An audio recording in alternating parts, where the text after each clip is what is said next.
Bismillahirrahmanirrahim. Assalamualaikum warahmatullahi wabarakatuh. Mohon izin untuk memperkenalkan diri. Bapak, perkenalkan saya Rian Maulana, mahasiswa Universitas Cyber Asia, program studi Sistem Informasi dengan NIM 240101020114. Eh, saya berasal dari Kalimantan Selatan, Banjar, tepatnya di kota Banjarmasin. Mohon izin Bapak, hari ini saya ingin mempresentasikan UAS mata kuliah Analisis Perancangan Sistem Informasi dengan dosen pengajar Bapak Nopriandre Eskom MMSI. Eh, Baik saja, langsung kita mulakan.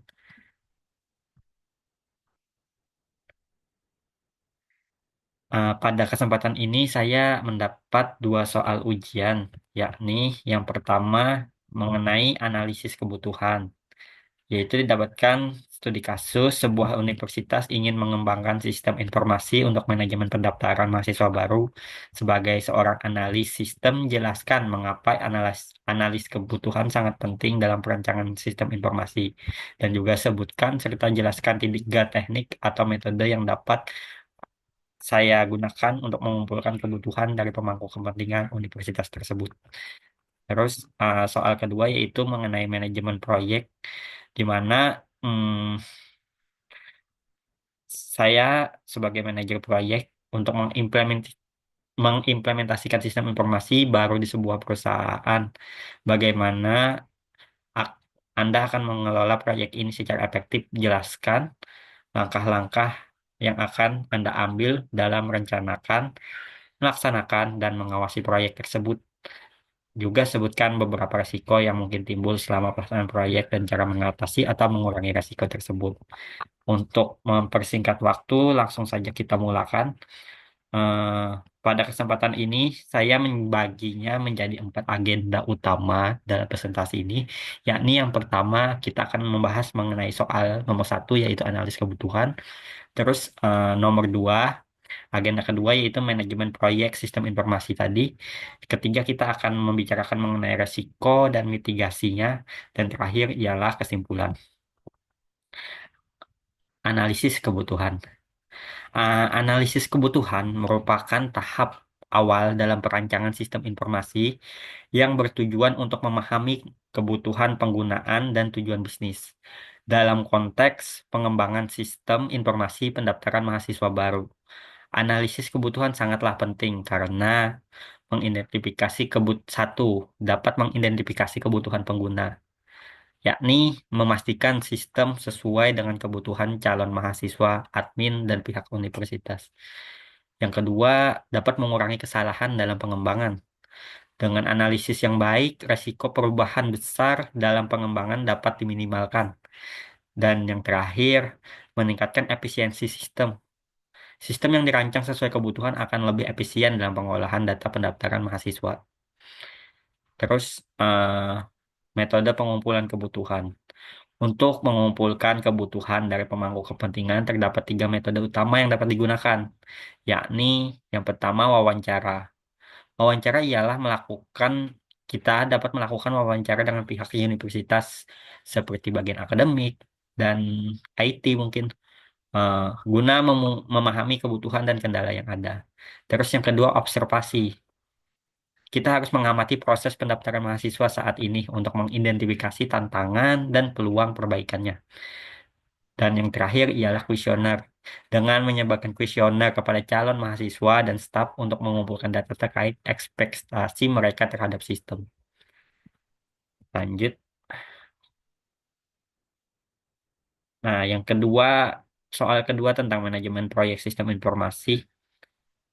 Sebagai manajer proyek dalam implementasi sistem informasi baru, langkah-langkah utama yang perlu dilakukan ialah memberikan perencanaan proyek. Perencanaan proyek ini ada tiga tahapan yang saya tentukan, yaitu pertama, menentukan ruang lingkup proyek tersebut.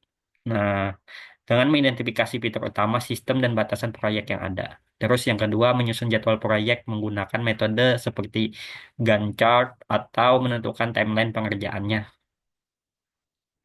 Yang terakhir, menentukan sumber daya yakni mengalokasikan tim, perangkat lunak, dan anggaran yang diperlukan. Setelah perencanaan proyek telah selesai, lanjut kepada tahap pelaksanaan proyek, yakni ada 3 sub-tahapan. Yang pertama, pengembangan sistem menggunakan metodologi pengembangan seperti SDLC atau Agile. Terus pengujian sistem. Sistem yang sudah jadi ini kita lakukan uji coba fungsionalitasnya sebelum mengimplementasikannya penuh kepada pengguna. Dan yang terakhir pada proses pelaksanaan ialah pelatihan pengguna. Itu memberikan edukasi kepada admin dan pengguna akhir sebelum sistem ini digunakan. Nah, setelah perencanaan dan pelaksanaan telah dilakukan, tahapan terakhirnya ialah mengawasi proyek ini. Dalam mengawasi proyek ini ada 2 sub-tahapan, yakni memonitoring progres proyek, yaitu mengevaluasi pencapaian berdasarkan milestone proyek. Terus yang kedua, mengidentifikasi hambatan, yaitu melakukan analisis terhadap kendala yang muncul dan mencari solusinya. Terus kita masuk ke agenda 3, yaitu resiko dan mitigasi. Beberapa resiko yang dapat terjadi dalam pelaksanaan proyek sistem informasi ialah: satu, keterlambatan proyek; yang kedua, perubahan kebutuhan pengguna; dan yang ketiga, kegagalan teknis. Keterlambatan proyek dapat diatasi dengan perencanaan yang matang, yaitu eh, pengelolaan sumber daya yang baik. Terus untuk perubahan kebutuhan pengguna menggunakan pendekatan agil untuk menyesuaikan kebutuhan secara fleksibel. Dan yang terakhir, untuk mengatasi kegagalan teknis, kita dapat menerapkan strategi backup data dan pengujian sistem secara berkala. Baiklah, kita masuk ke tahap kesimpulan. Mohon izin Bapak. Eh, Analisis kebutuhan yang baik sangatlah penting dalam perancangan sistem informasi eh, untuk memastikan sistem berjalan efektif dan efisien. Manajemen proyek yang tepat juga diperlukan agar implementasi sistem berjalan sesuai rencana dengan resiko yang dapat diminimalisir. Dengan pendekatan yang sistematis, proyek pengembangan sistem informasi dapat berhasil mencapai tujuannya. Saya rasa izin Bapak, itu dulu presentasi saya hari ini.